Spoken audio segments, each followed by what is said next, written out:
Hello, everybody, and welcome to Talking Teal, episode 12, the finale. Welcome, I'm Liron Cohen, and I'm Mimi Torchin, and we have a lot to talk about today. And when we were comparing this to a group therapy session, we never thought just how real it will be. That it actually was a group therapy session, especially this one. So first of all, before we get to anything else, we would like to thank Kate Jenkinson for giving us not just an interview, but the first exclusive post-finale interview, which we were honored and very honored. And she was such a wonderful guest and a wonderful interview, and I think she really, really helped. I know Kate is getting the same kinds of emails and comments we're getting, that she really helped a lot of you understand and accept B's death. Or at least start on the process. Start on the process, exactly. And one of the things I've always said, and I just want to say it again about Kate, is the best actors are smart actors. And she is so highly intelligent, and that came through in all of her answers, not to mention her warmth and her humor and her beauty. The crows are chiming in. Well, and also Lotta mentioned in one of her emails, she paid a compliment to all of us that through our interviews with the cast members, she really sees why the characters are so compelling, because the actresses, every single person we've interviewed, and including the directors, so intelligent, so sensitive, and highly attuned to people's emotions, and they're so observant. We really enjoyed every single one of these interviews, and every actor or director or writer that we talked to always exceeded our expectations. In every way, yes. Yeah. Not that we didn't expect a lot from them, it's just they gave so much more than we could have even hoped for. Yeah. It was wonderful, and thank you all for your beautiful comments, your support, your likes, your follows, everything. We really, really appreciate it. And this is we have to must acknowledge this. We must give a huge thank you. This community, the Wentworth community, really showed us just how beautiful it is in the last few days since we posted Kate's interview. First of all, we have to give a huge thank you to Haley, who transcribed in English all three of our interviews, and now overnight transcribed Talking Teal episode 11. She said she would transcribe this Talking Teal and the party Talking Teal next week. And possibly go back and transcribe more of Talking Teals. First of all, I think she's kind of like a superwoman, magical creature. So I don't know how she does it. Like overnight. I mean, we talk a lot. If transcription were considered a talent, she could go on America's Got Talent and win. So thank you so much, Haley. And Haley's transcripts have been used by a lot of Wentworth volunteers who are now translating them into other languages, all just completely voluntary out of the kindness of their heart. We can't tell you how much this means to us, and of course to a lot of our audiences who are either hearing impaired or who don't understand English as well. Very well. So right now we have... Shut up! Right now, we have the following languages are in the works for translations: Arabic, Hebrew, Spanish, French, Dutch, German, Russian, and I'm sure I'm forgetting some more. Thank you. We love you all. You all are absolutely amazing. I have to go chase... All right, maybe don't. No, I mean, there's nothing... They're on the... I shouldn't have put the cake up this morning. Yeah, they're on the suet cake. In fact, let's see if between the two of us we can say I love you in all of these languages. Oh, it's never going to happen. It might. I think I know almost all of them. Arabic? No. Anna bahibak. Hebrew? You should know that one. I taught you that one. Ohevet? No. No. Yes. That's the... Yes. Yes. You have to put the whole sentence in there. I can't. And ohevet otach? Right. You know Spanish. Si, te amo. You don't have to tell me in Spanish. French. Je t'aime. Dutch. No. Ik hou je. I don't know any more now, but go on. German. You know that one. It's Nine. Ich liebe dich. Easy for you to say. And Russian is the only one that I don't know, but I know how to say I don't know. Niznai. Niznai. Niznai. I know how to say I love you in Russian. Niznai. Niznai. Yet. So thank you. We love you all. Thank you so much. Another little thing before we get into the episode, thank you so much for filling out the survey for Anne, our friend Anne, who is trying to put together a Wentworth fan gathering. The survey is now closed, so thank you so much for filling it out. She's now going over the data and analyzing it, and soon enough she will tell us all what the next step is. So thank you, and we hope to make it happen, and we hope to see as many of you as possible in 2017 in the flesh. I'm going. Go back to therapy session. A lot of you actually wrote to me, oh, now I feel better now that I've written to you. Why did I wait so long to write to you? So we're happy. It's good to get things off your chest. And a lot of you have shared a lot of very personal things with us, and we feel honored that you would feel that you could do that, and thank you so much. And it really means a lot to us. You are amazing people. You are amazing, and you're so amazing that this is what I had to read in the last 24 hours. I would read them too, except Liron says that only one person can read them all. And it's well, not realistically, going to be me. Yes, exactly. But here's what I did, because there were so many emails, and because a lot of you talked about similar things, albeit in different ways. This is going to be a little different. I'm not going to address specific emails, except for very, very specific notes. I took everything that you said, and I compiled it together to make one coherent thing. So I actually said yesterday, I showed this picture on Instagram, like Carrie and Homeland with everything surrounding me and notes and things and stuff, and I managed to pull it all into one document. So You're remarkable. I'm not remarkable, but I am proud of myself because I was anxious. I had serious talking Teal anxiety before that task. But we had emails from all over the world, and I'll just like to acknowledge, I hope all of the countries, but I may be missing a few, where we got emails from.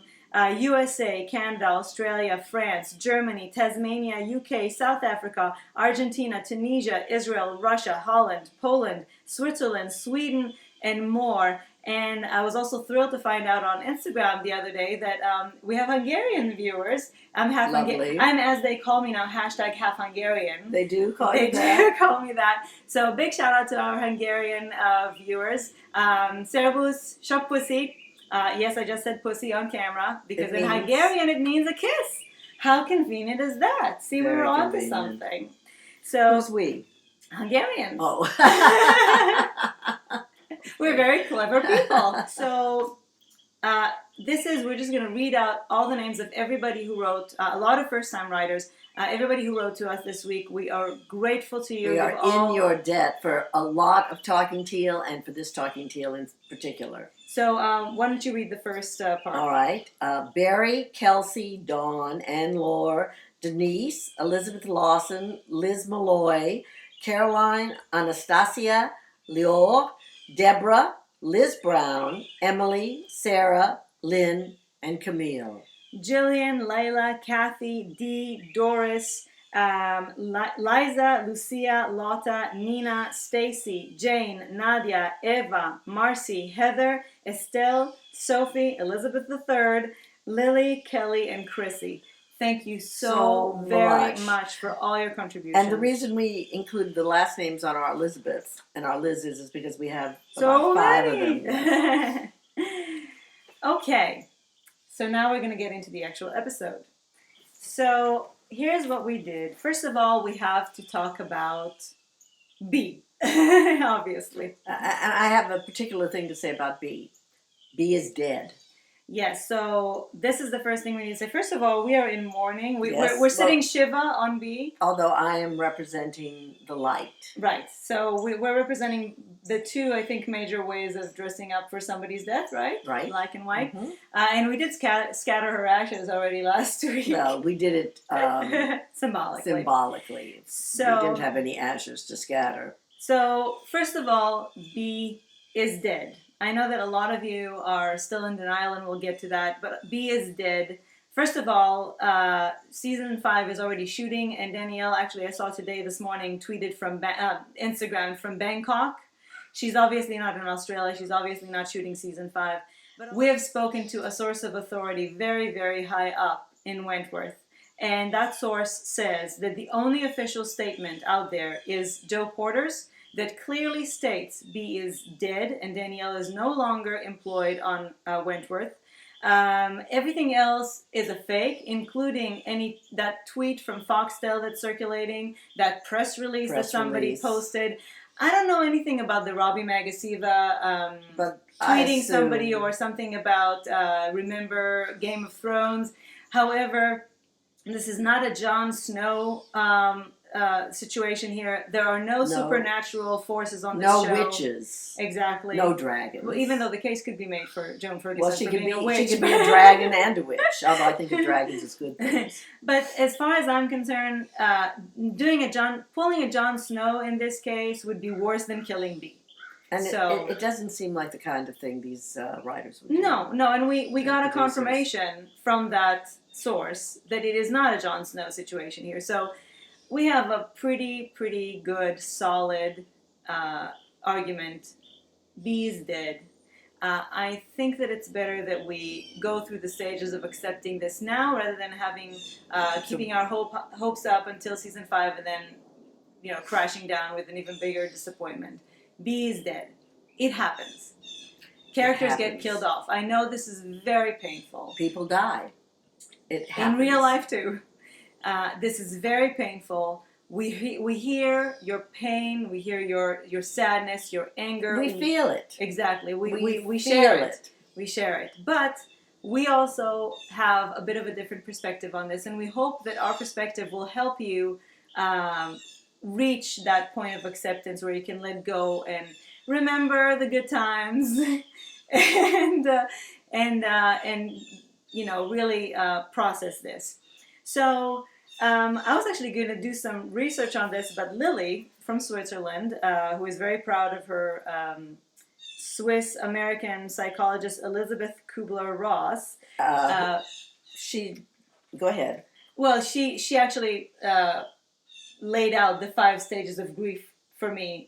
In probably the most famous book ever written about death, and it's called On Death and Dying. And it's a handbook for how to deal with dying and living with the death of the people you love. Right.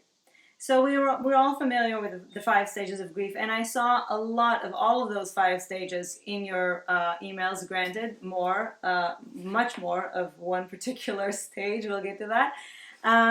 But this is the process that a lot of you said, I don't understand this. It's a fictional character. Why am I feeling this way? Why can I not stop crying?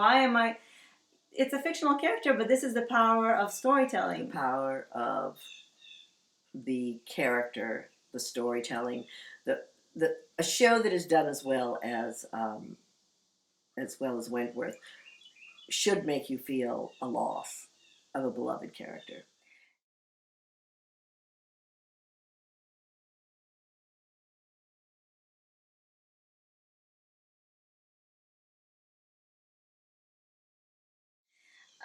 So the first stage of grief is denial, which is described as refusing to face facts and reality.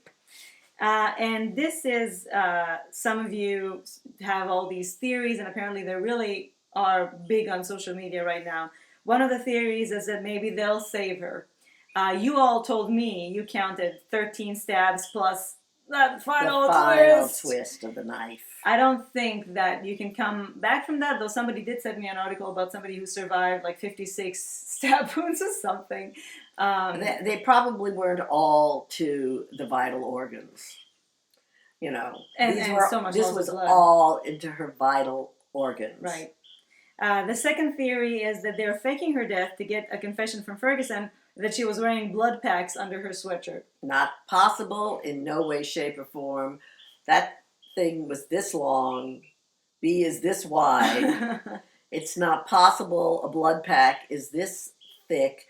If she'd had some sort of protective gear Even on, if she had, it would have, she would have felt it. Yeah. Even if Joan would have felt it, there's no way. And eventually, with the force that shiv was thrust into B, it would have penetrated that too. Yeah. It just isn't possible. Even if she had done what she did, in the last season when she had the papers and stuff, but it's not possible. Plus, and she didn't have time to do it.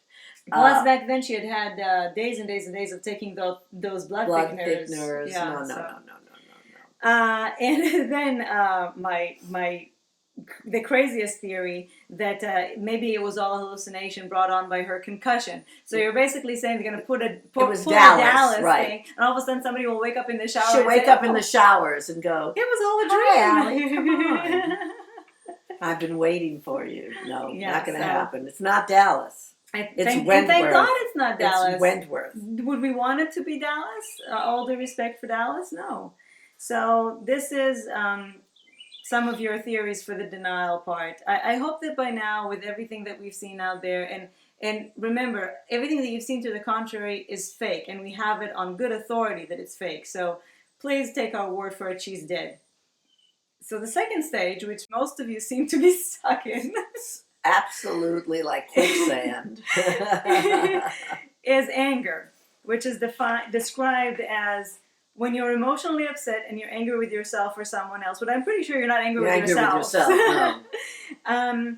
This episode, which was, by the way, written by Pete McTighe and directed by Kevin Carlin, two of Wentworth's heavyweights. I mean, Pete McTighe is the head writer. This is you're very angry, and I think much like in real life, we are angry when a beloved person, someone that we love, when they die. Then we either have the option of being angry at, let's say, if it were an accident, you can be angry at the other person, but most of the time we're kind of angry at the ether. We're kind of angry at God or nature or the disease, or just angry at nobody in particular. There's no place to direct that anger usually. Yeah, there's nobody that we feel that we could say, listen, this shouldn't have happened. You shouldn't have done this. In this case, you do have somebody that you feel that you can direct your anger to, the writers, the producers, whoever made the decisions, and you feel that they should have and could have prevented this. And so I think this is another reason why it's harder to get out of the anger part of this, because you feel that you do have somebody you can direct your anger to, and this could have been preventable. And one of the things I think that several of you said is that they should have anticipated how the fans would feel and been more responsive to the grief the fans were going to feel. And my answer to that, as someone who has been in the business of entertainment as a critic, as an actor, as a writer, I really have to tell you this, is that they are under no obligation. No creator is under the obligation to write something that they know will make you happy. You have to stay true. In order to have a real, a drama, a show that you believe in, that you are invested in, you have to stay true to the integrity of your story and your characters. The viewers can't dictate story. Also, it's very important that story come out of character, and I think in this one in particular, the story absolutely came out of Bee's character. I think that artists, and I do think of television making these days, and especially a show like Wentworth as art, I think artists always try to find balance between wanting to be true to their creation and wanting to be loved and wanting to please their audience, but it's a very tricky situation. And as an audience, I think that even though there are certain things that, yes, they should know to give us, there are also things that we need to allow them to do. Absolutely. We have to be entered into a contract. Yeah. Where we trust each other. Yes, you have to.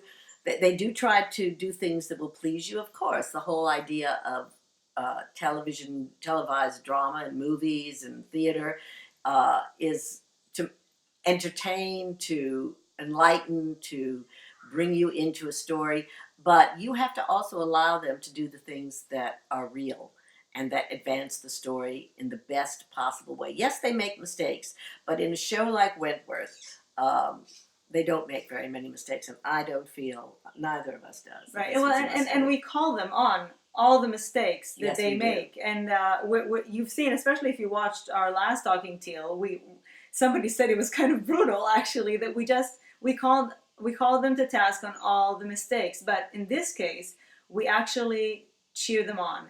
And that doesn't contradict the fact that we love Bee. We're going to miss her tremendously. We would rather she didn't have to die. But the fact that this show brings out these emotions from people is because it's such a good show, not because it's a bad show, not because they did something wrong, but because they did something everything right. Yes, exactly. Because they brought you in so close, you were so invested that it hurt so much. So, but that's exactly what it was meant to be. If you were indifferent, then something was wrong here. Exactly. Then it wouldn't matter, and you wouldn't have cared for 12 episodes. Right.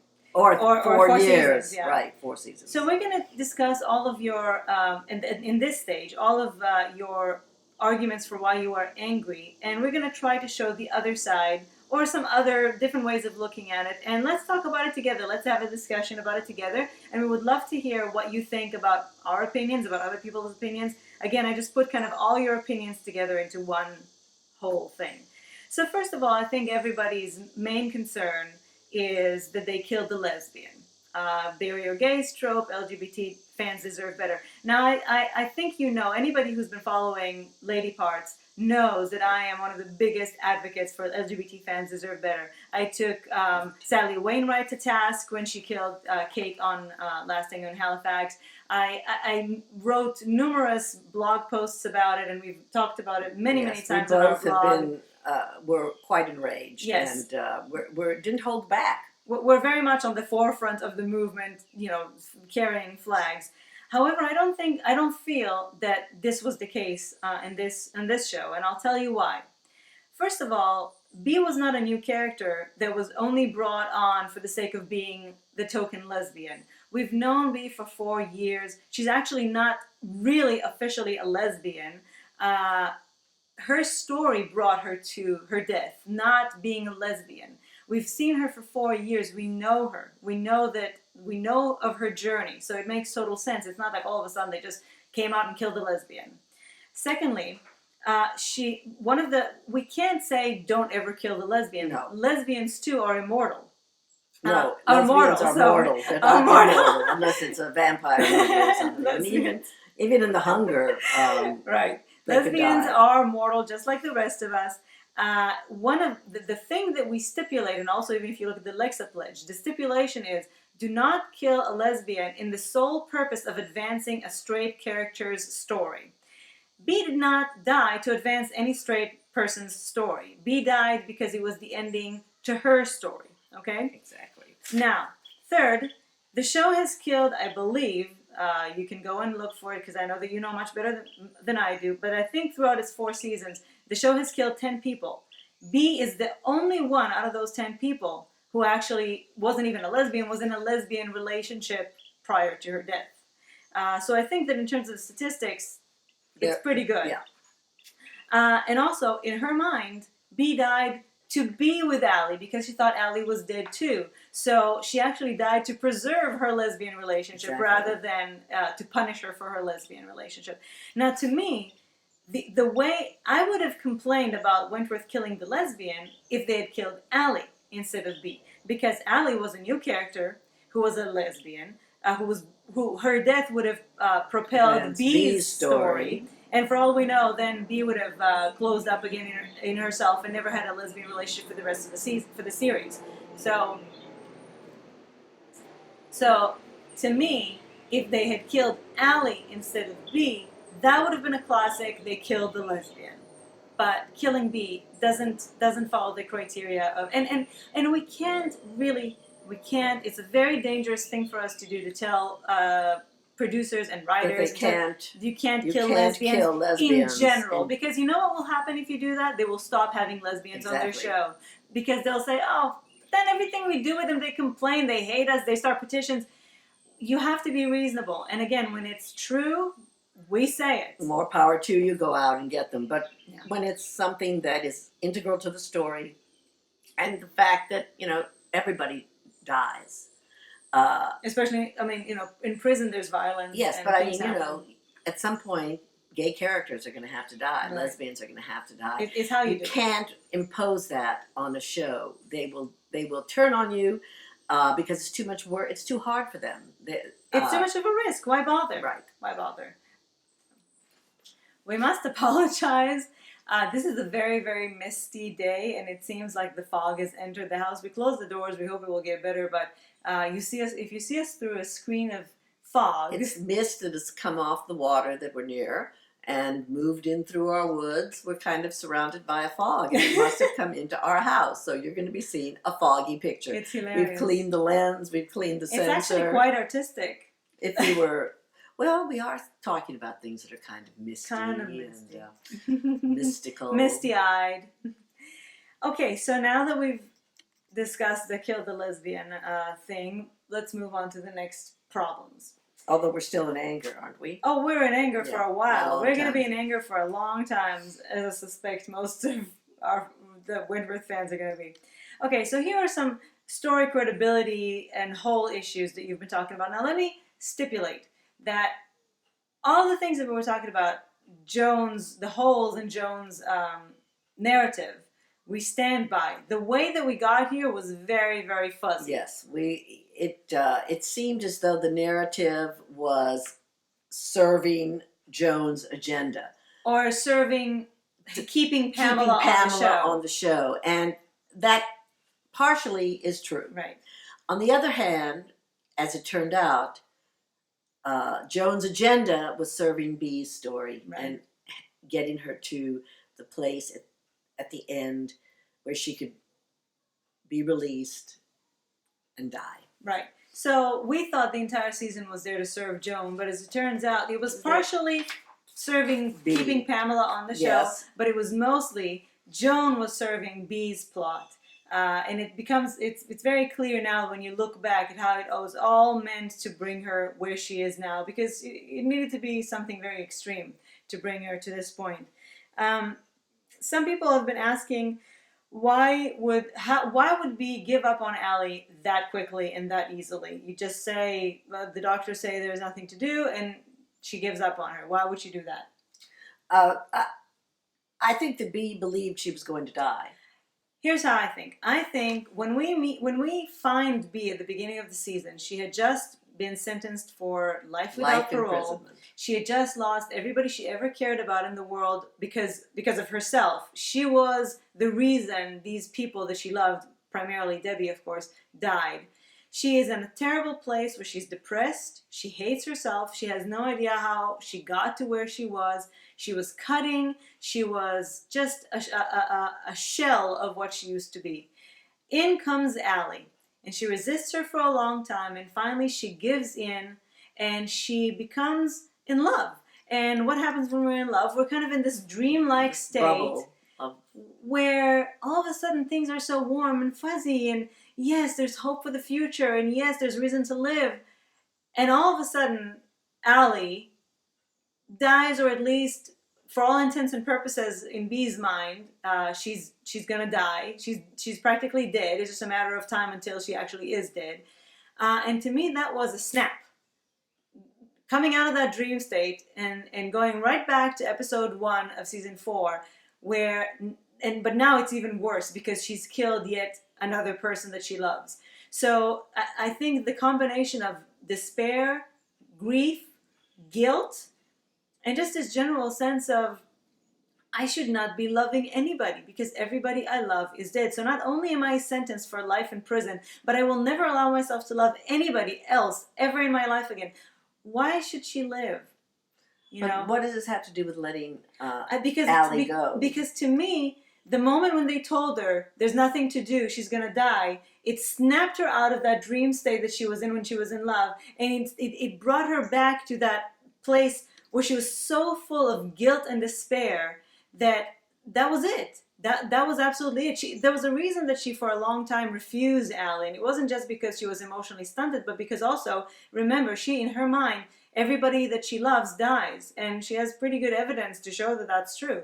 So she finally lets her guard down, and that's not something that's easy for her. And in a split second, when she learns that she dies, everything from before comes rushing back in, and she's like, that's it, I have to die. I can't keep doing this to people. Well, and she let her go in her mind so that she could be with her. Right. So that's why she said, wait for me. Right, fly away. Take care of me. Debbie, right. Wait for me. You fly. She wanted to release her from her holding on to maybe be with B. She wanted to let her. I'm joking. I'm just I know. saying. Let her go into a better place, and B could follow her. Right, right.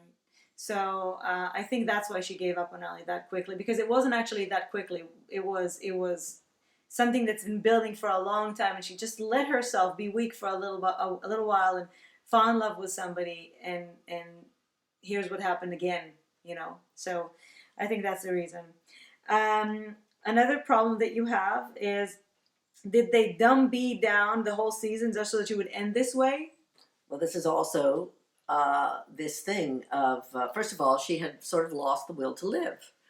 She wasn't as sharp as she was. They were saying that all the way through, that B had lost her edge. And she had a good reason to. And she had good reason to, absolutely. She really didn't have much of a reason to live.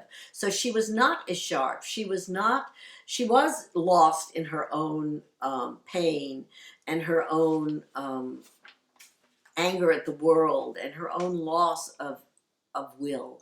And she didn't want to be top dog anymore. So that also made her weak. She was tired. I think that B was just tired. She knew she had a life sentence to face, and I think that edge that she had built up that kept her sharp, she's a very smart character, just dissipated. And then she fell in love. And falling in love, as we know, makes you stupid. You just, you see that person, you see a future with that person, you lose your perspective on what you need to have, especially in prison. I don't think she was dumb. I think that she was lost. And I think as Jane said, Ferguson was right, damn it.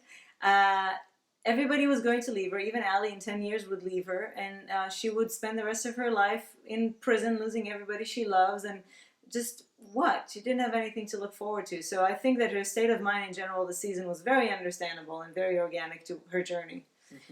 Mm-hmm. Okay, so you say the show is only in its 4th year, and in response to Kate saying that they wouldn't have any more stories to tell for B, you're saying the show is only in its 4th year. There were plenty of stories to still tell for B. But they weren't stories. They would have been repetitive. There was nothing new for B to do.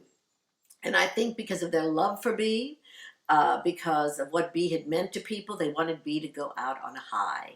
She was a hero. She was a hero. She was a tragic heroine of Shakespearean proportions. She threw herself on the grenade to save everybody else. And it was a beautiful ending. It was actually a beautiful story. And it was very true to who she was. B was always this kind of person. She was the person who would jump on the grenade for everybody else, especially since she's the one with the least to lose. And whatever story was left for her, even as Kate said, what would happen for Bally? They would go through problems. They would be happy for a while, then they'd break up, then something would happen. B had already lost top dog. What was she going to be, a follower? It was all downhill, basically, except for maybe a few more episodes of happiness from there. This is prison. And B was too important. She was too big. She meant too much to everybody to let her story end in a whimper. So they ended her story with a bang. Okay, I'm happy to report that we seem to be out of the haze, out of the state of haze. The fog has lifted. What it feels like? It feels like we were sitting in a cloud. Because that's waiting what for B is. B. Yes. So I think that actually was very symbolic. Maybe that was B coming, her spirit being with us. B's while a character. we're talking. Well, I don't know. I'm feeling a little emotional. I'm feeling a little verklempt. Yes. I'm sorry, Haley, in advance that you have to transcribe verklempt. Verklempt. With a V. Verklempt. I did with an F. No, I think it's with a V. Anyway, you see, it doesn't matter how you write it. Exactly. A Kiwi learning Yiddish. I love that. I love it. Okay, you had a few technical problems. Well, also, what about the shock value? Hold on. Okay. We have a lot of anger to process. First of all, some of you said Allie had this respiratory syndrome, something or other, acute respiratory syndrome, whatever, and all of a sudden she wakes up. Well, from 1 minute, there's nothing to be done for her, and then all of a sudden she wakes up. Well, first of all, they shocked her. They resuscitated her electronically, and that does a lot of things. And hold on a second. And to the people who asked, why would they resuscitate her if there's nothing to do? She didn't have a DNR. No. Doctors will try to do everything within the power to save you until you're absolutely dead, unless you have a DNR that says no extreme measures. But there's no reason for a young, healthy woman to have a DNR. No, and even if she'd had one somewhere, they didn't have it. They knew she didn't want to die. Now I've had another point that is completely so sorry. Why? gone. How from having acute respiratory syndrome all of a sudden she wakes up? She wakes up. Oh, first of all, you have to believe in miracles. Well, medical miracles happen all the time. People are thought they come out of comas after 5 years. Not just on soap operas, but no, actually in real life. As long as you're not dead, and she was not dead, things can happen, and this happened. And I didn't find it at all a stretch. Maybe because I've been watching medical shows for 40 years. Yeah, I've been watching them even longer than you. There are medical miracles. There are things that cannot be explained. And she wasn't dead. She was in this acute respiratory syndrome. I don't think that she's now going to get up and walk around. Right, that's what I was going to say. That's not to say that she doesn't have a long she woke up from her road coma, ahead of her. but she's going to still have to take a while to recover. Yeah, I mean, she's not off her breathing or her vent yet. I mean, she woke up. That means that it's good chances, but she still has a long road ahead of her. Secondly, you say Vera should have known that the recording that they planned, she and B, would be inadmissible anyway because B is a prisoner and it was taken outside the prison. Well, I don't think the fact that Jane, please enlighten us about this. Oh yeah, legal advisor. But I don't think the fact, prisoners testify against people all the time. No, but the recording itself, because it was taken outside of prison, what was B doing outside of prison? Well, I don't know. I think that I'm happy to accept it. Anyway, you know what? Willing suspension of disbelief, people. Willing suspension of disbelief. Well, in certain doses, and in small doses, it actually works. Yes. And in this case, I'm willing to suspend my disbelief, though. More to the point, she didn't end up even taking her phone with her. No, so. she didn't do it. And let's face it, Vera has made a lot of Mistakes. errors in judgment, execution. And they were desperate. Absolutely. She was so desperate not to have Ferguson walk free that it could have been a mistake. Yeah. But that's Vera. Yeah. Well, unfortunately, that has been Vera this season. Third, you're saying Jesper should have had police escort. He only had those 2 guards. One of them was driving, and they both seemed kind of dimwit. So he's the main witness in a very high-profile court case. I agree with you. He should have police escort. I agree. I absolutely agree. But I don't know if that's standard. Again, Jane, maybe you know. But again, also the only person they had to fear was Joan, and maybe they still were underestimating her. Yeah. And also you're saying that B should have had guards hiding behind the van. Well, Vera should have had. Should have thought of that. It's not B's place to have But guards. don't forget that they were doing something that was completely illegal. So involving officers and guards in it too, I guess Vera couldn't, because this was a very specific agreement between Vera and B that they were doing this. Well, first of all, they didn't know that B was taking a shiv to kill Joan. Right. And I don't think they expected Joan to attack B for no reason. Though they should have, because she did try to drown her just a few episodes before. But she was getting ready she was released. Right. So it wouldn't make sense. She would maybe not give her the confession they needed, but there wasn't reason to believe that she would harm her. But I think also because it was highly illegal what she was doing, she couldn't tell 2 officers to go and do, and it's just not right. Okay, so one person or a couple of people asked, so I understand Ferguson wanting to kill Jesper and Will, but why did she mess with B and Kaz and everybody else that she messes with all the time? And to me, besides the fact that B was supposed to testify against her, so she did have reason to want to kill B. And B also helped bring her down in the first place. Right, so she has a personal agenda against B. But also, to me, this is all part of Ferguson's intense OCD. If she needs to organize everything, including coffee stains, in her mind, she needs to organize people. She needs to know that she's in control of what goes on. And I think that people, more than coffee stains, are unpredictable, and it drives her crazy. Well, and she is a control freak. Yeah. She's not just a freak, she's a control freak. Yeah. She's a freak in every way. Right. And control is one of her main... She's a freak in every way? What is that supposed to mean? She's just a freak. She's just a crazy bitch, and but her need to control everything is integral to herself, and I think that was drummed into her by her father. Well, no, I think Self-control that's and control, there's and it's part of her psychosis and her psychosis. neurosis Yes, and a lot of other things, um, and her psychosis. So and her psychosis. did I say psychosis? Oh, several times. Sorry. So another thing that you're saying is if the show didn't have more stories for B, so they didn't have more stories for B, but they had more stories for Ferguson. I agree with you. The only way that I can excuse this is that Ferguson again was there to move B's plot. She was there to serve B. And now, and this is the very, very important caveat. Caveat. If you're listening, Wentworth writers, listen and heed us well. The only way that we can accept B's death is if Ferguson now goes down. She has to pay for this. She has to go down in flames. So as far as I'm concerned, there were more stories to tell of Ferguson to accommodate B, but now in season 5, she has to go down and she has to be gone. She has to go to jail. She has to, and not in Wentworth. No, not in Wentworth. I mean, I understand if you have more story for her for season 5 as an aftermath, but this is it. No. This is She it. goes away. She stays locked up, life imprisonment, or in. And then our characters can continue ward. with new stories, because let me tell you, if there's a story that is old now, that really has gotten old, really stinks like fish. It's the Ferguson story. It's the Ferguson story, and it's time to be done with it. Do your wrapping up of the loose ends and stuff in season 5, and that's it. We want the story to go back to our characters. There are so many interesting characters on this show. So many. Oh my God, Sonia. But let me just say that if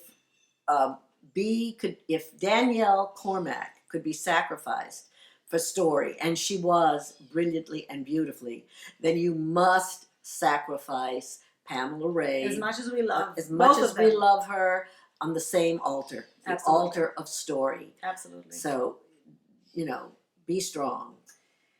Another argument is that the writers killed B for shock value.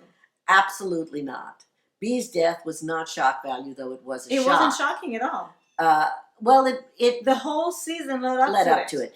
The entire season led up to it. It was the whole season was preparation for her death. And if you watch it from the beginning, especially knowing the end, you will see it all. It's like the movie Sixth Sense.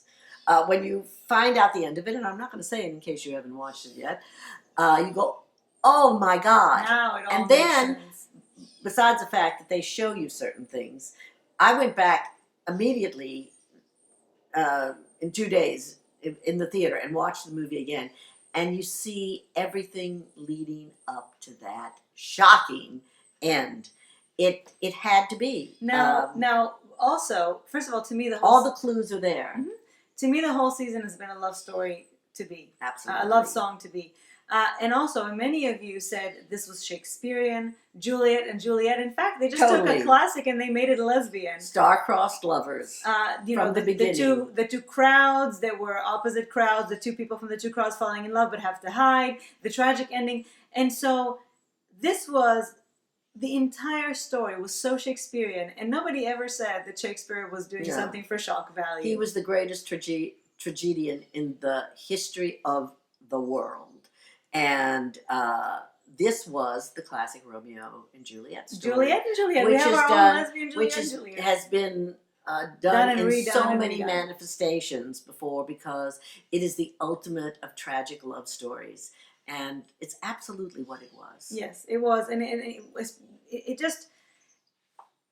I know that you don't like thinking of B as tragic. Why did she have to be tragic? She was from the beginning. But she really was. Tragic. Her story was. It's not like all of a sudden they turned her into a tragic. No. If you go to the beginning of the show, she's always been a tragic figure. With every single story that she had, she was a tragic figure. She's a classic tragic heroine. Some people, and beloved. Yes. Some people addressed this as a suicide. And it went in two different ways. Sophie, for example, said that it was very predictable from the very beginning when she started cutting herself and all, that she was going to commit suicide. We didn't see it as a suicide. We saw it as you like to say, martyrdom. Yeah, as a sacrifice. I feel that rather than suicide, it was a martyrdom. Her first thought wasn't, oh, I'm going to kill myself, but doing what she had to do to get rid of Ferguson, and she knew she would probably die in the process, and she was ready to do that. That's a martyr. That's not wanting to die, although I think she was ready to die with the thought that Allie wasn't going to be there, that she was going to spend her life in prison. I think the thought of dying for her was beautiful and glorious. And she already had the vision of having seen Debbie. So for her, the other side was something beautiful. And but I don't think that she, even though she prepared for it, she put her pictures up on the wall of the people she loved. She said goodbye. She said goodbye to them. When she said to Kaz, everything's going to be all right. And if I can just say this, everything's going to be okay. Everything's going to be okay. And people have asked why I should do that. This is also a classic. Many people, when they have when they've had thoughts about death for a long time, and they finally know they're going to die because they decide to kill themselves. For many people, those last few hours or days are very euphoric. Yes, because they finally feel whole and ready and happy, and many times even elated. Now that's not true for everybody, but it does happen often and in many cases. So her kind of all of a sudden smiling and saying everything's going to be okay, most likely it's part of it. Also, the reason that she didn't want to tell Kaz about Allie, I think, is because she didn't want to disturb anything before she does what she needed to do with Ferguson. She didn't want to send Kaz off on an emotional rampage, and and she wanted to kind of pass on the baton and kind of give her a blessing, because she knew she was leaving the girls in her hands. So there will be hell to pay. Yeah. But as far as B is concerned, she was martyring herself to the cause. And speaking of, you said they made it. In her mind, it was beautiful and glorious. Anastasia raised the concern that this is a problem when shows and films display suicide. Again, we don't really see it as suicide, but suicide as something beautiful and tempting, that it could make people. It could idealize suicide to people. Now, I am no stranger, and I've been very open about my struggles with mental health in the past, and I'm no stranger to suicide ideation. And I've also gone through training for the Trevor Project. And here's what they teach you at the training for the Trevor Project. They teach you, don't be afraid to ask somebody if they've had suicidal thoughts, because don't be afraid that you're going to put the idea in their heads. You can't do that. If somebody has already had thoughts about it, then you will be just inviting them to open up and talk to you about it, which is very important. And if they hadn't had it, it's not like all of a sudden say, oh, that's a great idea, I didn't think about that. So I know, to me, I agree with you, Anastasia, as somebody who has had a lot of thoughts about death in the past. I know that in the past, when I would see somebody on television or in film committing suicide or thinking about committing suicide, yes, to me it looked idealized, it looked tempting. It doesn't so much anymore because I'm not there. But it didn't push you. Well, but but the point is, though, that is me. That is not them. Right. So, and it's not like they put the idea in my head. In fact, now that I'm not suicidal at all, it doesn't look beautiful at all to me. It looks tragic, it looks sad, and it looks it looks very far away from me. And I then turn to Mimi. Yes, because of course everybody has thoughts of suicide throughout their lives. I have essays written on it. I have plays about it. I have poems by the Reams, which you've never seen, by the way, that are all about dying. I don't find suicide at all appealing. And when I see it happen, it never makes me go, oh, this looks like a good idea. I think most of us are able to watch a show, take it within the context of the drama. I don't think that it gives people who haven't thought about suicide ideas of suicide. And even if you've in some time in your life had an idea for a suicide, it's not like it turns on a switch that goes, oh yes. Well, and I think that if you are feeling suicidal, or if suicide is something that is still very much close to the surface, if you haven't really worked through it yet, then I think that it doesn't have to be a suicide. You don't have to see a suicide to feel like that. You can see it in so many other things as well. You see what you're looking to see.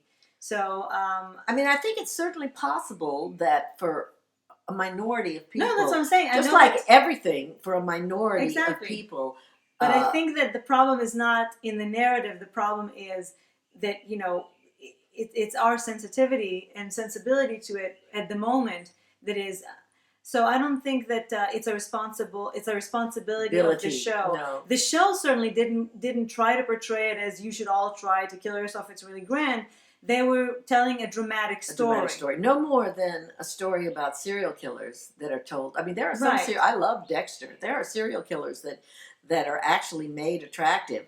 Doesn't make someone who might have anger issues or might have thought maybe about killing someone become a serial killer. Unless they're already on that trajectory. And then they will be right. looking for reasons to do it in everything, not just on television. Television shows. Right. I think it's too much of a responsibility to put on a show. And again, you can't not portray things in fear that it will set something off in other people. Right. I mean, if you're doing it in a responsible way. I mean, we do complain about the amount of violence there is yes, in our that is a in problem. our entertainment. And while I don't know about, I mean, I think that there is too much violence actually, Absolutely. And we live in a violent and I think world, and we have guns readily available. I think, especially video games. I think they do desensitize people, especially to a certain kids degree. Yeah. So there is some validity to that. Absolutely, but this is not the case. I don't find, at least in my opinion. Also, I just want to say I don't think B went out there knowing that this was going to happen. I think she thought. I think her plan A was to try to kill Ferguson, but let's get real. Ferguson is about twice her size. David and Goliath. Yeah, just in terms of the height, she immediately took the screwdriver out of her hand because she just has the advantage of height and she's big and she's strong. I think B hoped that maybe she would be able to just kill her since she had nothing to lose. She was in for life. But I think she went out there knowing that she most likely will have to die. She said goodbye. She put the pictures up on the wall. She left. She threw the phone on the bed. She knew she was going. She was going out to kill her, and that she probably wasn't. So she had. That's why she kept. Yeah. She knew that she was smiling, and she was. She had plan A, but she also had a plan B. In more ways than one. Some of you say, and actually I compiled a lot of different things into one subset of things. Okay, so let's say, all right, B's dead. Let's say we're willing to accept this, but why didn't Allie die? Allie should have died as well because now it makes B's death meaningless because she died for nothing, and also what? She can't even be happy in her death? What do you have to say to that? Well, first of all, they did have a moment together. Right. I think that Allie was dead for a second. Allie was dead, and B was dead for 1 minute. Just for once, there was just an instant. That's when the seahorses locked tails. For 1 second, they were together in death. Right. Now, I don't know really what we have in death, but I think that Allie's coming to life is necessary for the next leg of the journey. She had her second, and in her mind, they were together. She was in ecstasy. The look on her face, the light, the music, the seahorses. She was the happiest almost she had ever been in her life because she was free. She was going to be with her girl. So for B, that's what mattered. She knew while she was alive that she was going to be with Allie. And let me tell you, we all have different ideas of what the afterlife is, if there is an afterlife. But to me, if there is an afterlife, then we are great, beautiful, free beings. And she doesn't need Allie to die to be there with her. I think that if for that split second they met, let's say, as spirits, and she felt that Allie still had a chance of being alive, she would tell her, let her go. I'll wait for you. I'm here with Debbie. I'm fine. And anyway, you live, and I'll be here waiting for you. Right. So to me, B doesn't need Allie to be dead. If she's already dead, she doesn't need Allie to be dead to keep her happy. And the show needs Allie to be alive. Right. And I personally am happy I didn't lose her too. Me too. Absolutely. To have lost them both at one time would have been tragic. More than tragic. I think it would have been a waste. So also you're saying, okay, B's dead, but Ferguson should have died too. To me, that would have been far less interesting a story. It's much more interesting for her to have framed her than to just kill her. Well, she didn't frame her. Well, not frame her, but incriminate her or, make her what is the word that when you She made her murder her. right. So instead of her dying, now she has to pay for her Her to actually, crimes. it's like we always say, oh no, don't die in prison. We want you to live and see out your punishment. Exactly. I want to see Ferguson being punished. I don't want her to just die. That's boring. I want her to be punished to the full extent of her psyche. Again, that's the caveat. In season 5, we have to see retribution for Ferguson. We have to see Ferguson suffer to answer our entire willing to see her do all that other stuff that she did in season 4. Now it's our turn That was to enjoy. highly unbelievable. Yeah. Yes. So some people say, okay, so B's dead, so then Bally shouldn't have happened to begin with. They shouldn't have done that, so they wouldn't kill the lesbian, and so that we wouldn't be suffering twice as much, because now we didn't just lose B, we lost Bally too.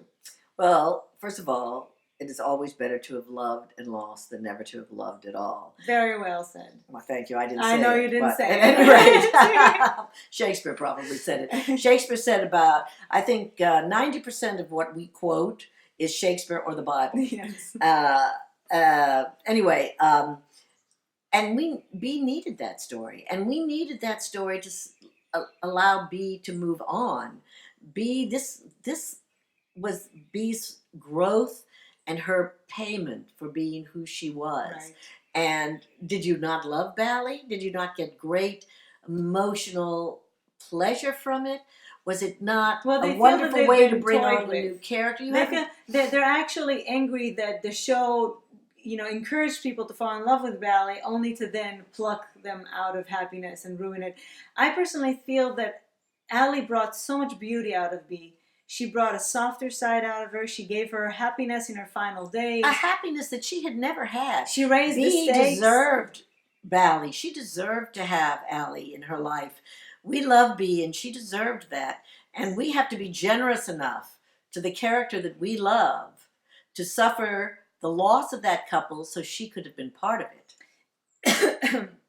Other people say, okay, Bally should have happened, but they should have had more time to get the payoff. Why did they wait until the last episode to give them the ultimate payoff? Why did they have them fight and not believe each other and blah, blah, blah, and then only have episode 11 to have the love scene and be happy, and then take them away? Why didn't they give us more episodes of that? B died at the peak of her happiness, at the very peak of her story.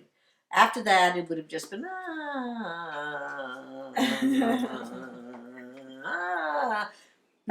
normal, ordinary life. It wouldn't have been Shakespearean. Exactly. It would not have been the great tragedy that it is. It would have been a pedestrian death. I am all for it, and I think the way they did it was absolutely stunning, classic, and magnificent. Because B went out while you were rooting for her, not saying, no! You said, oh my God, look at what she's doing. She's so badass. She's amazing. Look at her. I won, I won, and that look on Ferguson's face. Oh, what have I done? My God. I got so into it. What have I done? Yes, because when she saw the ecstasy, it was so interesting because You Joan want it. saw it, she said, you want it. And that gave her psychotic self permission to enjoy B's death. First she was horrified that it was happening, and then she got so into it. Because she said, you want this? Here, I'll give it to you, and I'll give it to myself. And that's when, that's what really have her twist the knife in her. That's what is the final. Not that she just stabbed her a couple of times in self-defense. She murdered her. And when B looked up at her at the last second and said, I win. That look on Ferguson's face. Oh, fuck, she's right. Oh, that was just magnificent. It also gave Pamela a fantastic moment, not just a smirk. Woo! What are you doing, Cat's Missy? playing right there. And then that last second of Allie's eyes opening. And the music, the flat love lines, theme over all their oh my scenes together. God, I could never have wished for anything more magnificent. It was exhilarating. It was. And from the point of view of people who admire storytelling as an art form, this was just breathtaking. Somebody's having fun. Okay, so some other people say Well, okay, so B died. Why didn't she die in episode 8? Why give us the hope only to then really rip it up away from us? Again, how boring. She hadn't had her ecstasy yet. She hadn't felt the love. B just died. B was murdered by Ferguson. The end. Yes. That is boring. That is dull, and it doesn't serve B. It doesn't serve the story. It doesn't serve our emotions. It's flat. It's just Ferguson killing Kill B. Lucia said, instead of pairing her up with Allie, they should have, if they really wanted to give her a love story, they should have paired her up with Will, which would have made sense, and then they could have avoided the barrier gaze trope. I'm sorry, I was watching 3 different birds up on our a wren, a catbird. She has a little ADD. Oh, there were 2. The mama, we have baby wrens in our box. You said when we were talking about it yesterday, you said, and I agreed, that her pairing her up with Will would not. Oh, the Will thing. Oh my God. Do you think B and Will would have excited anybody? Do you think that would have added anything to this story? It would have been boring. It would have been pedestrian. It would have been a little predictable. And again, we would have had, like with Bridget and Frankie, the forbidden love that you can't really commit to all the way. This was beautiful. This was, and Allie brought things out of B that Will would never have. But you needed a woman for this job. Anyway, it would have been just a big yawn. And this is how I feel about drama. And I am an expert in drama. I studied it. I watch it incessantly all of my life.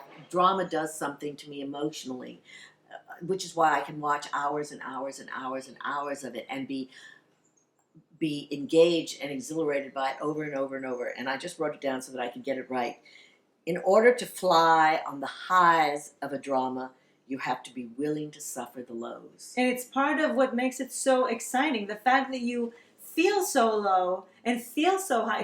So high. This is why you love the show so much. This is why we're making talking teals about it. This is why we write emails about it. This is why social media is exploding with it. Because it excites you, it stirs you, it moves you. But it can't do that if you're on a constant high. Right. A constant high becomes boring. Right, you develop a tolerance. Yes, you do. And you have to, the stakes have to be very high. And it has to mean something. You have to know you're going to lose something. And when you lose that something, then you realize how much the highs meant to you. Life is not one high, even if you're on cocaine all your life. Even if you need more and more and more more and more and more, and eventually you will crash, and not in a good way. In drama, you're usually brought down in a very rewarding way, and you just have to be willing to live with that. Lucia also says, and I actually agree with her, that they killed the main character before they built up somebody else to be a main character. The cast is too weak to be the main character. I don't know if they're planning on Allie being. I mean, it's an ensemble show, but Danielle. I mean, B has always been the center. heart of the show. But there are still many wonderful characters. There's Sonia. There's Allie. There's the Kaz storyline. They're going to be We new don't people. know that they're not going to bring new people. I'm sure they will. They actually said they will bring new people.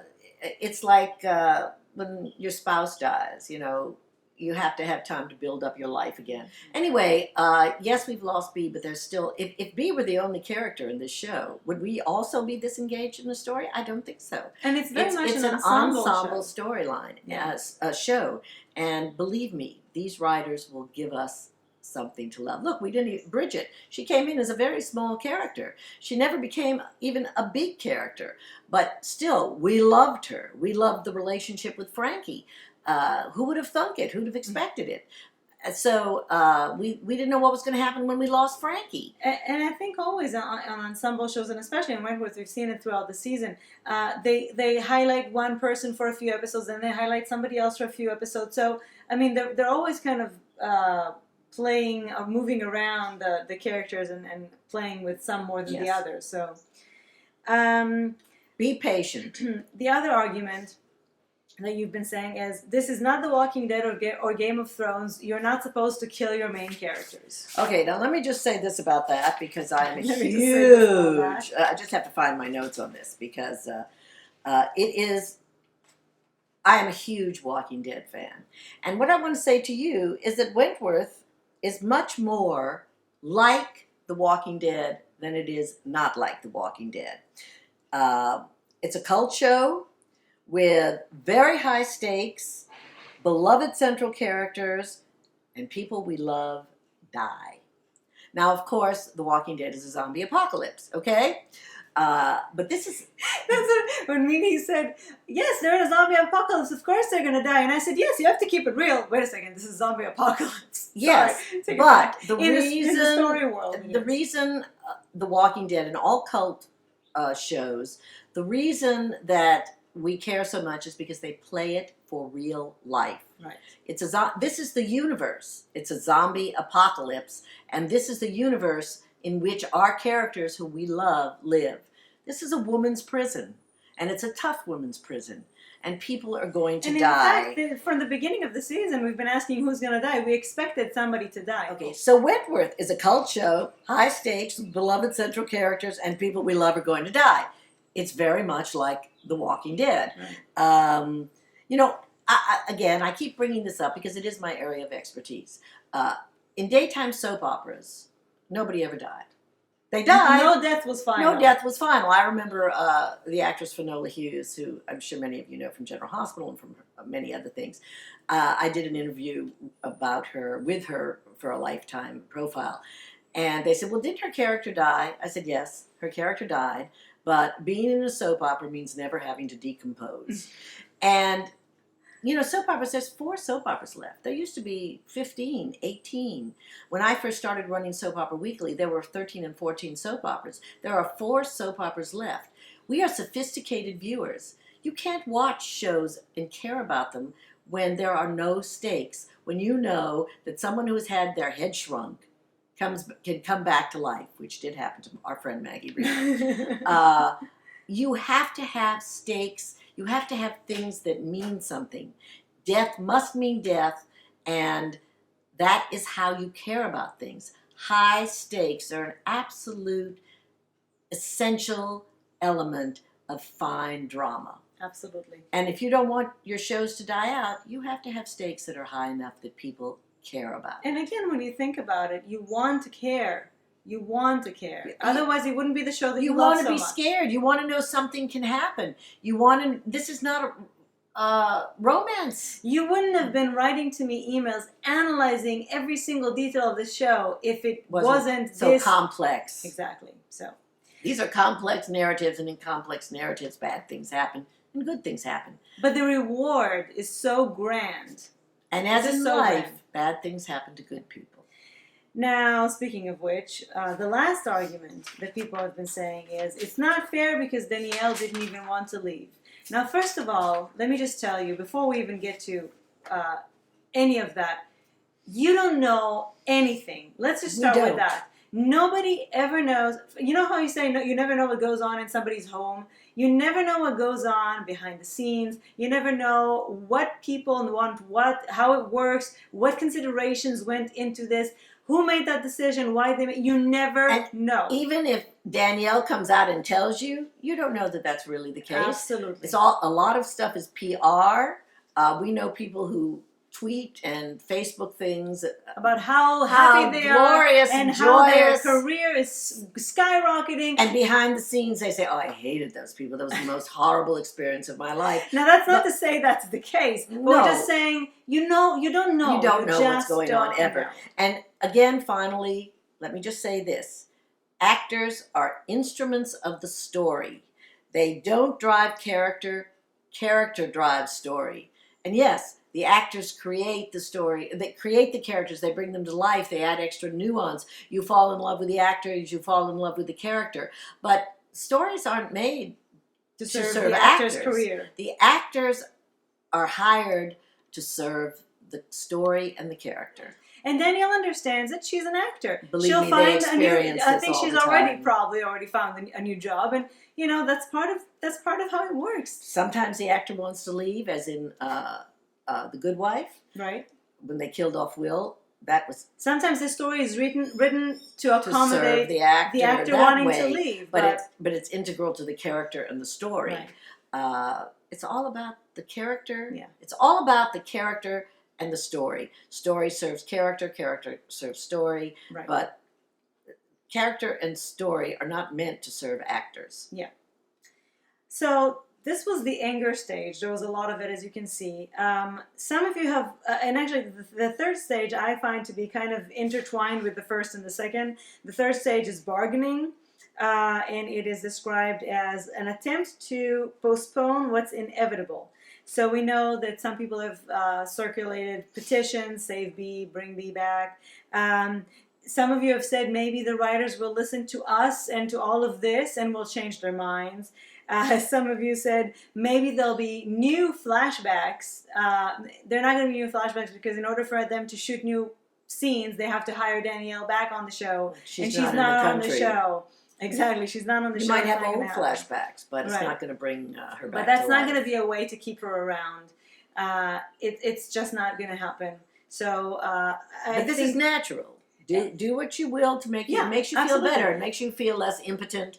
But I do want to say that I feel that if they bring her back, what was it all for then? No, then I would be angry. Yes, to me it would be worse than killing her off. Yeah, we don't want to ruin the show. Again, this isn't a soap opera. Right. I mean, I love soap operas. Soap operas have been very, very good to me.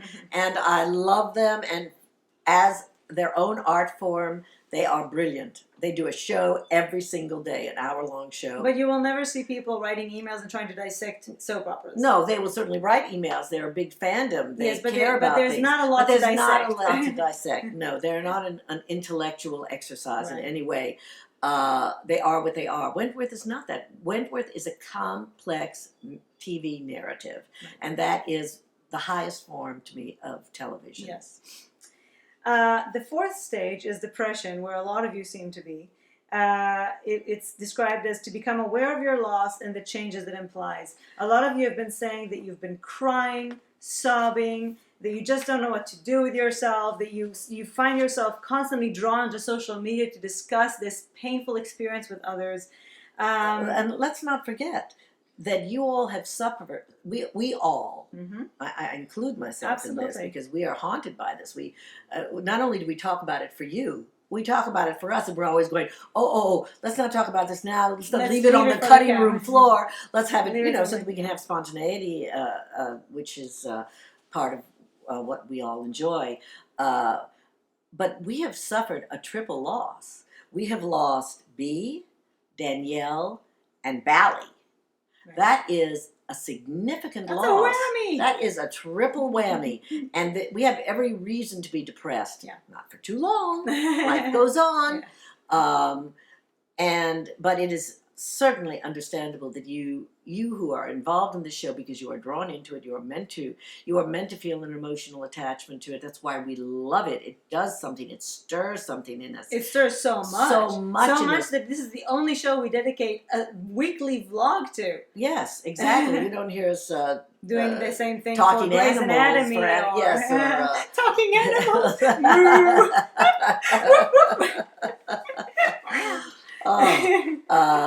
No, but and also I think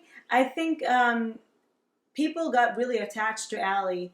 I think as opposed to Frigid, which they got attached to as well, but it's a different story. Because with Frigid there was a lot of tantalizing, there was a lot of forbidden kind of flirtation, and then there was, and even the payoff was not, kind of light. Yeah, it was kept on a different level than this. This was a real relationship of two very fully drawn out characters. I mean, we barely know Bridget, but we got to know Allie. They got to really spend time together, and we kind of went on a journey. We saw this story build, this true love story. And it resonated with a lot of people who I think also maybe felt like that when they experienced their first attraction to a woman and were kind of, hesitant and reluctant. So. And rediscover their feelings. So I think a lot of people really went on a journey and felt that they could trust in it, and they feel very, very depressed right now. Also, a lot of you are worried about Allie. What is she going to do now? Is she going to go back to drugs? Is she going to try to kill herself? You're very, very concerned about Allie, and Allie's going to be absolutely angry. understand. I'll tell you right now. Allie's going to be angry. Allie is not good. I feel in my heart that Allie, after her promise to be, I she think will that honor. would be her legacy. That yeah. would be. She would never betray. She made the vow, right? She made the vow, and I think that she knows she needs to be strong. Yeah. I think she wants to exact revenge somehow, and she can't be high on heroin to do that. I don't think she'll kill herself. It's not in her nature. I don't think so either. I think that her anger is going to keep her To drive alive her. and is going to drive her for a while. Absolutely. Finally, the final stage, the fifth stage, is acceptance. Accepting the loss and starting to plan the future. So the only one who seemed to actually be starting in the acceptance process is Kelly, who said maybe this will actually mean more time to develop other character stories. And we couldn't agree more. We kept saying that in this season, so many of the players have been underutilized. And also, a lot of groundwork has been laid for yes, other stories. And Bee's story is just in itself such a catalyst to so many possible storylines for the rest of the characters that this actually could be, an interesting way to stir the pot now. Remember, and give them some Kaz actually exists as who she is because of Bee. And I think that this is going to, re-energize her also. I think that we're going to be amazed to see what the writers are going to bring us. And it will give the actors so much new stuff to deal with. And I can't wait to find out what happens with Sonia and poor Liz. Yeah. Also, part of reaching the acceptance Max. process started with Kate's interview, where some of you already said, I'm feeling a little better about this now. Hopefully this helps a lot of people maybe see some other perspectives and come more to terms with it. It's really better to do it now rather than wait until 9 months from now. And but still, there are some people who say that they do not intend to ever watch Wentworth ever again. Don't cut off your nose to spite your face. This is the best show on television. Okay, there's a lot of shows that I love and am devoted to, and wouldn't miss. But if I had to choose one show right now, I would choose Wentworth, and that's saying a lot. It is saying it's saying a lot. And I think you should give it a chance. If you find that it's not satisfying, that in fact this gaping hole that Bee has left is too big an obstacle for you to overcome to enjoy the show, then go ahead and turn it off if you must. But don't not go back to see what they have in store for you. Remember how you feel about this show. Trust these writers and these characters who you love. Bee isn't the only character you love. Right. Trust them to re-involve you, reinvigorate you, and make you care about this show again. I think that's very nicely said. Why, thank you, Liron. You really moved me. You did. So this is our goodbye to Bee, and we do have to talk about a few of the other things, the great things that were the finale of season 4 of Wentworth. First of all, just some of our favorite scenes.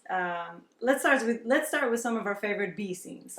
The fight with Kaz. Oh, it was so real. Honestly, I felt that they needed a disclaimer. No actresses were harmed in the making of this scene. I would like to know, and somehow I'm going to find out, if anybody was really hurt, because that was so brutal. And also the way that it was shot. It was just so... as usual, technically, it was just magnificent. But I loved when they just both sit there in the end with their heads in their hands and realizing that they just both love her. They just both love her. And I think by the way, when you asked why all of a sudden Bee was nice to Kaz in the end, because I think of that moment. In that moment, they both just, we just both love her. This is not worth it, Bee and Allie, the intercutting of being medical while Allie's lying in a hospital bed with the love theme, their love theme in the background, of course, was so beautiful. You all thought so. In fact, golden light that they were always, everything about them, the music, the camera angles, it was so idealized. It was so beautiful. B saying goodbye to her family, B those pictures that she put up there and looking at them, and of course the end, the last scene with the seahorses Oh, and the sound and the music and the shocking valley in the background, the flat line. It was just all again.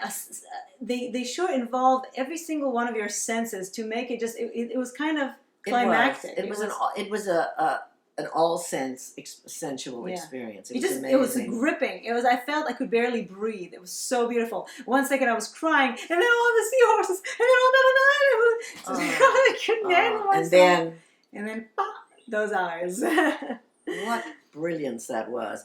And I just want to add that I think the panic button should have gotten front and Billy in this episode. I mean, how many times did they use the panic button in the last couple of episodes? Episodes, yes. I'm still thinking of magazines. And they never used it before. So it was, I think in 4 years we never had 3 years we never had the panic button. It was hilarious, and with a and starring the panic button. And then all of you loved Liz telling Doreen to go to Perth. It will be interesting to see if Doreen actually, if Sharina Clinton actually leaves the show, if that's what they've been building up to. But the thing about again Doreen going to Perth is when you go out, when you're on parole, or if you're no to be transferred to Perth. Oh, that would be lovely. To a prison in Perth. That would be wonderful. Yeah, I wonder if that's where they were headed. If Sharina wanted to leave the show and that's what they were doing, but we have to talk about our second favorite scene of this episode. Oh my God! Now listen, people. I know that it was ridiculous the way that the detective was kissing Liz and propositioning her to, meet up. The after reality of it is so bizarre. Yeah, I mean, Denise says maybe he seems like he has political ambitions. Maybe Whatever he's like trying to close the case. I don't know. I still think it's kind of ridiculous the whole way he treats her. But when Sonia took that shaving machine, and said those things, some religions consider hair to be pure adornment, and stripping it is a surrender. In fact, almost a rebirth. I mean, I know it's not word for word, but when Liz started putting together the shaved corpse and the way closing in on Liz's face when she realizes, as it dawned on her, and also the juxtaposition of Sonia doing this for Max as an act of kindness, and somebody called it almost porn because she was enjoying it so much. Oh my God, that was an absolute moment of ecstatic brilliance. And this is storytelling at its best. When Maxine had her own cancer story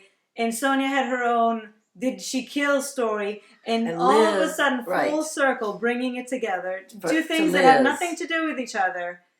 It was just, we screamed. We just couldn't get over how fabulous that was. And again, I'm looking forward to seeing great things with Sonia. Oh, absolutely. I just don't like the idea that they want Liz to perjure herself, because that's really extreme. I find it to be a very problematic kind of a storyline, but we'll see what they do with it in season 5. That's my only complaint. Yeah, I'm with you. I like the idea of her still trying to, although Sonia's too smart for her, so I guess they figure the only thing left to do is perjury. But that's another. Well, but again, like you said, again, all these kids deserve justice. Liz, you just saw the picture of what she had done to her best friend. Don't do this because is it worth it? Because Helen's kids deserve justice. They'll live. Sonia Sonia needs to be punished because she murdered 2 people, and she murdered them brutally, and she cut off her hair to further humiliate her. I don't think that she's a total psychopath, though I do believe she has sociopathic tendencies. I think they were crimes of passion, but they were brutal ones. They were brutal ones, and they were planned out, and I don't think she would have a problem doing anything to Liz. No, I think Liz is in deep doo-doo. Yeah. Another scene that was absolutely beautiful when Bea was calling Allie and just telling her to fly. We mentioned this before, but I just want to reiterate that Bea, Danielle, was so beautiful in that scene. It made me cry. it was, again, so the things that Danielle got to moving. do this season, again, love song to the actress and to the character.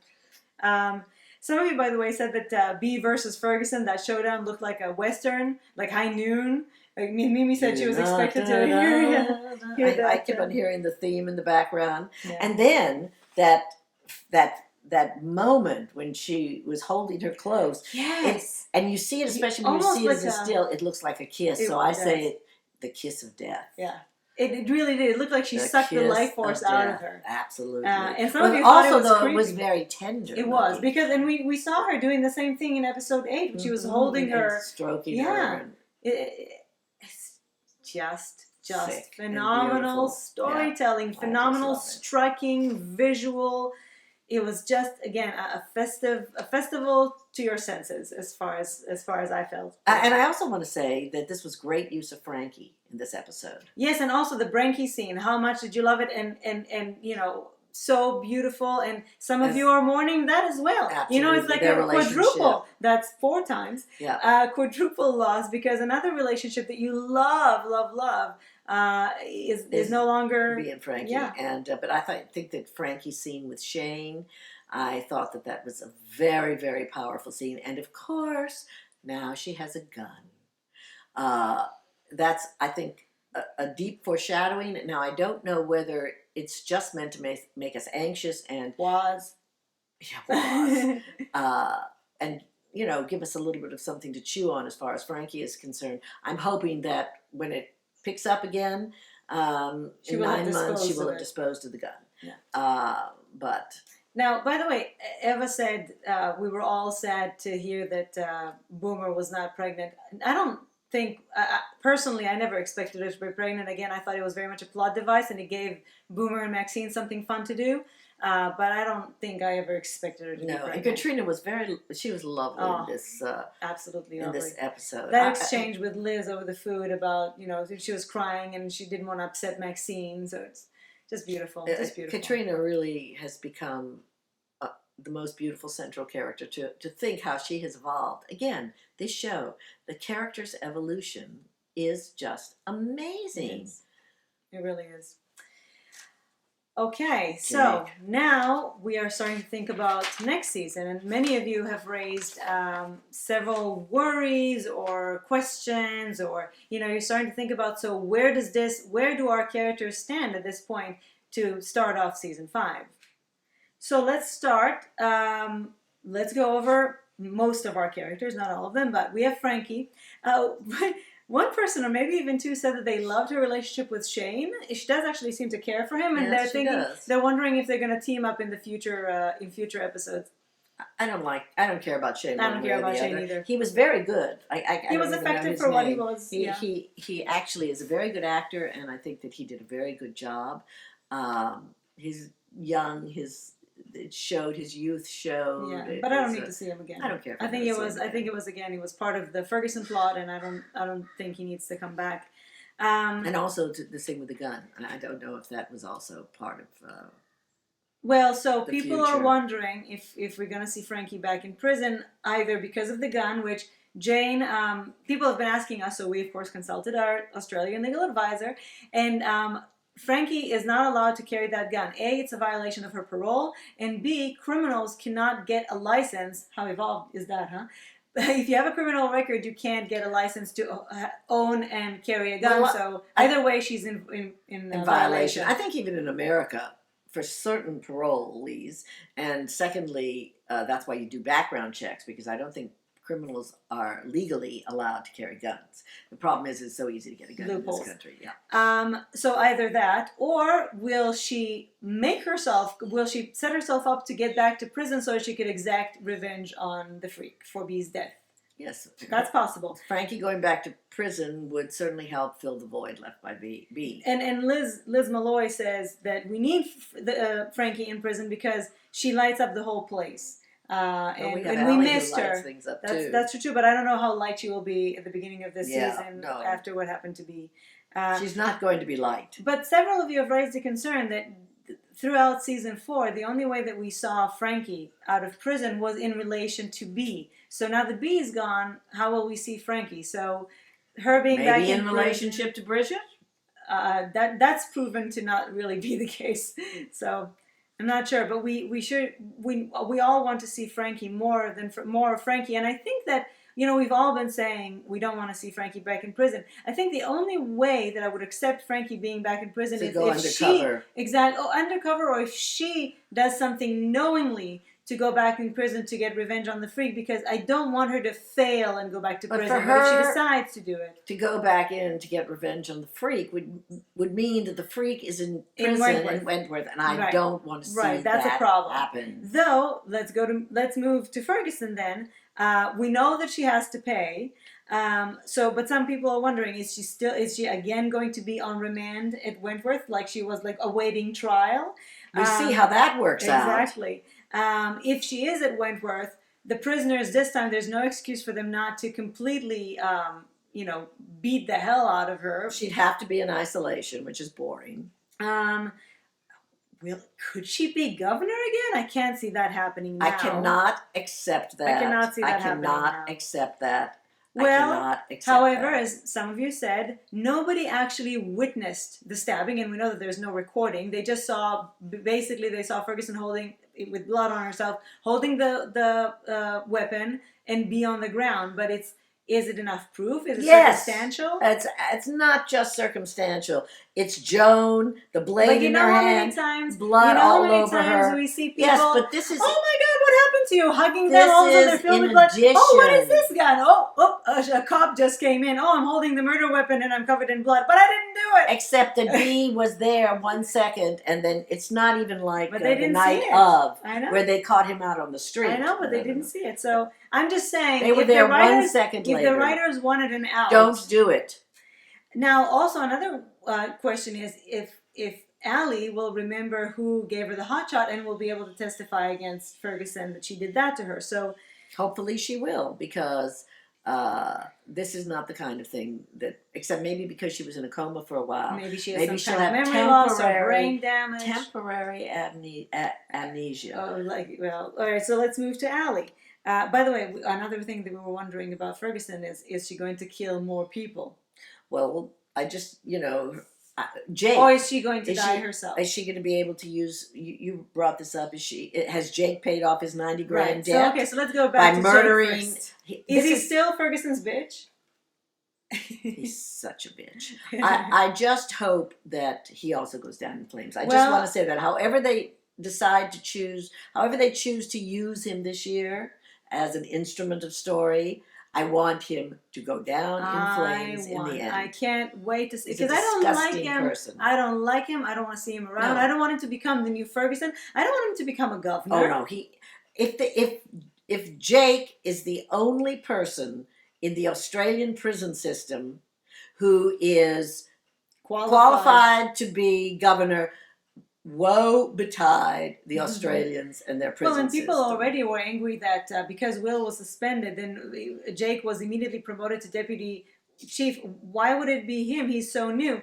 And I think personally that's because he's had a lot of experience. And because Vera, Vera likes him. So, and also some of you said you would have preferred to see Ms. Miles being promoted rather than him, but Ms. Miles is on the take. She takes bribes left and right. Nobody can really trust her in a position of power. She's a gambling addict.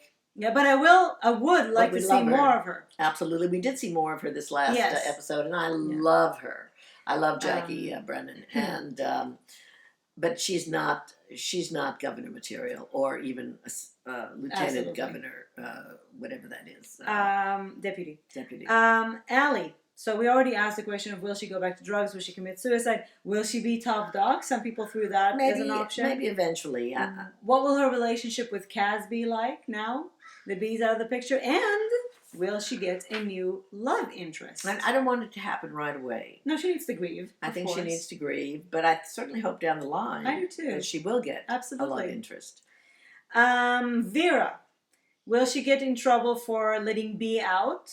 That's the least of her sins, if you ask me, except that B did die because of it. Right. I don't see how Vera can continue to be governor. No, even though it's such a shame, because I don't I really was rooting for her, Me but, too, but and I pretty think- quickly I started realizing that she is a I terrible. think she terrible had great woman. potential, but Yeah. the way she was written this season, whether or not it was again in service of story, she Or if she just really she's doesn't just have not it. she's just not governor material. No. She's too weak. She's too emotional. She's too insecure. Insecure. Now, exactly. if she is no longer governor, what will happen? Will she not work there anymore? Will she be demoted? I think she'll be demoted, and Which I will think be very that she'll hard for her. accept it because It she would has be- no other life. It would be really hard for her to now face all of her previously subordinates now as their equal. But she's been there. Well, yes, and, but now that she's been, I it's think just that hard she will accept it. I think that rather, first of all, they don't want to. I don't think there's no reason to to really get lose her. I We think love she Kate adds Atkinson. a lot to the show, and I think that since Vera has nothing in her life, she thinks she has Jake, but Jake is So here's the question: will she figure Jake out? she better. I really hope so, because I'm tired of him being able to manipulate her like that. I love my Vera too much to see her. Jake has to be found out, and that will be a journey, I think, in this Yeah. show. I don't think it's going to happen right away. But I hope that by the end of season 5, and it I will want happen. Vera to be the instrument of to bring him his- down. Yes. I want to see Vera triumph. We've seen her being so soft and weak, so too long. We really It was want her great to when see- she was I want her governor to in the grow beginning, up. and she was powerful and but she just talks powerfully. She doesn't Mhm. she doesn't act like it. powerfully. And I want her to exactly. put her big girl pants on and grow up and become kick-ass like she can like be. she could. Like be. we all want we her to hope. Maybe not. be. No, maybe not. That may be the story. She isn't governor Yeah. material. Is Liz going to testify against Sonia, and then will she paroled, or will she have perjured herself and maybe she will get even a longer sentence? Longer sentence. And if she does, is Sonia going to be at Wentworth with her, and then that puts her at immense danger. So many questions. And also, this detective is going to leave her hanging, because we know that she doesn't have anything in writing. We know that he's manipulating her, and she knows that he's playing her, but at this point she knows that Sonia has been playing her too. So I worry for Liz. I worry for Liz. Is Doreen going to be transferred to Perth? Is Kaz going to be top dog for the entire duration of season 5? Is she going to be a good top dog, or is she are gonna those let emotions of hers? Or is she gonna let Tina run over the prison with drugs? Especially, Kaz cares about Allie so much. Would she do that to her? I mean, she made a promise, but Especially if Vera is suspended and Jake, as deputy governor, becomes governor. facilitates that. He's a drug dealer. Right. So That's a problem. I would hate to see the prison getting filled that would with be drugs. a horrible, Yeah, it would just be too painful to me. horrible transition. Will Maxine get better? I hope so. And will she align herself with Kaz now that Kaz is the new top dog? Well, I think that in order to protect her women, I think that she does have to. I mean, unless Or she will takes she be her her on, rival and try? unless Now she that- takes her on, Right. yes. Maybe Maxine will try to rise to top dog if she's feeling better enough. Depending on how Kaz is as top dog. Yeah. Well, If we Kaz don't- lets we the don't- drugs in, we don't anticipate it's too a many great things possibility that Max will feel that Max, if she will- when she's well, right. and, Feels and that she Allie owes it to the girls will feel as an obligation to the girls and, to be Bee's memory Mhm. to take her on. Right. Now, another player for top dog is Sonia. Well, so I think most of you think that Sonia will I think become she has top great dog, potential. especially if she's convicted and she's there for the long haul. She's smart. She's devious. She knows how to play people. She's got money to get things done. And if, God forbid, the Freak does stay at Wentworth, No, then a Sonia versus Freak showdown is actually something that's that I would be an thrilled to excellent see. contest. I Yes. think that's a contest of equals. But will she hurt Liz? I don't know. And some of you said that you needed more happiness and less darkness in this show. And though I see where you're coming from, because in the past seasons we did have Little much bit more light. At least as we remember it. This was a very dark show. But I just have to caution you, careful what you wish for. Remember, this was the main complaint that people made for Orange is the New Black in the second season, and then look what happened in season The 3. third season. Yes. No. Okay. Season 2 had Because we had V. Season 2 had V, so they said that all of a sudden the show was too dark. So people complained that it was too dark, and then they went ahead and did season 3, which was all about smelly panties and Right. just boring, non-existent Horrible plot stuff. lines. But didn't And then we- season 4 was happened, even- which was a kind of a mishmash of both, and it was a terrible, terrible idea. So this is our thoughts for next season. This was a stupendous finale. It was just unbelievable. I actually had a little note about it where I Yes. said the final scene. It truly was. I have watched thousands of hours of television drama. I think it's was the best scene I've ever seen. The best scene I've ever witnessed in its dramatic scope and its breathtaking execution. And its epicness. And its epicness.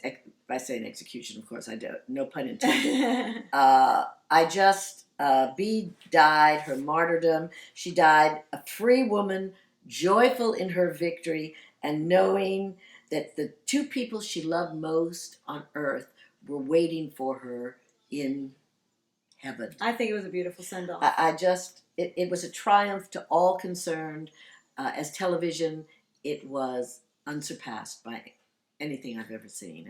And kudos to everybody involved. My congratulations. Yes. Oh, let's just do this. We really worship We bow you. down to you. It was phenomenal.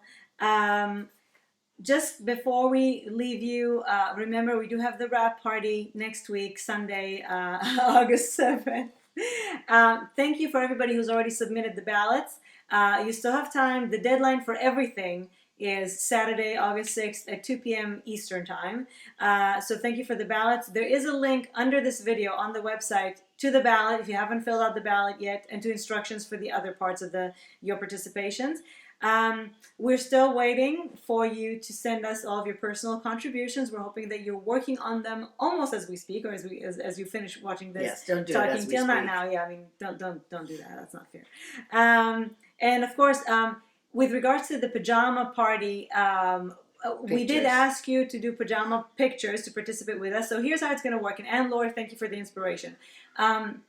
We would like you to either tweet or Instagram your pajama picture while you're watching the wrap party. It doesn't matter. You're not gonna all watch it at the same We're not all time. gonna watch it together. So just whenever you're watching it, just post it. And besides tagging Lady Parts Vlog or Sunshine Yuan Mimi Torsion, whatever you want to tag, some way so we can see it. Also, please hashtag Talking Teal and hashtag In Bed with Lady Parts. And Laura wanted to do it in bed with Talking Teal, but we thought it would be funnier to do it in bed with Lady Parts.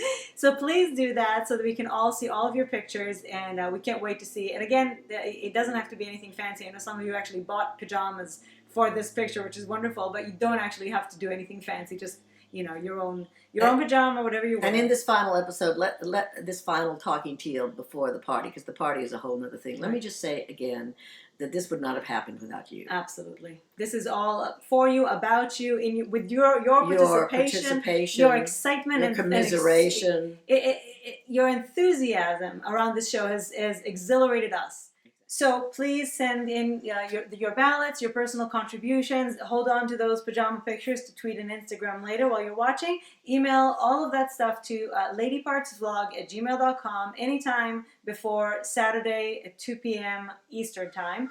August 6th, yes.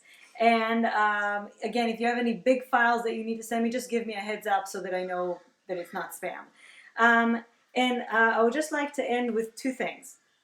First of all, Heather said, until season 5, I guess I will just eat chocolate and drink wine. That will give me something to do at least, since someone to love, B, and something to look forward to, Bally, might be gone.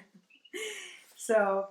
enjoy. That's a thought for you. That's a coping mechanism, right? Mm-hmm. We just asked you what you're going to do about rehab in the ballot. So Heather is volunteering that. Serotonin. Yes, exactly. Serotonin and alcohol.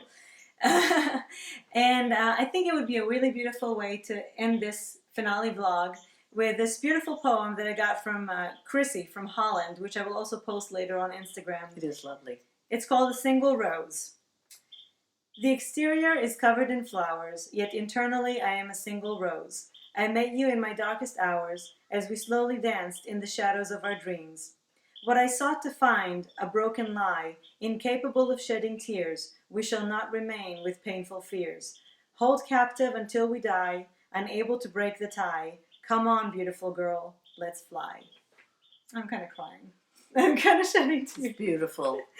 It's beautiful. Thank you so much. For everything. You Wentworth fans are so creative and beautiful. We love you. And we do love you. So thank you for joining us. Thank you for a whole season of joining us. And now let's get ready for a party, okay? Let's rock. See you next Sunday. Bye. Bye.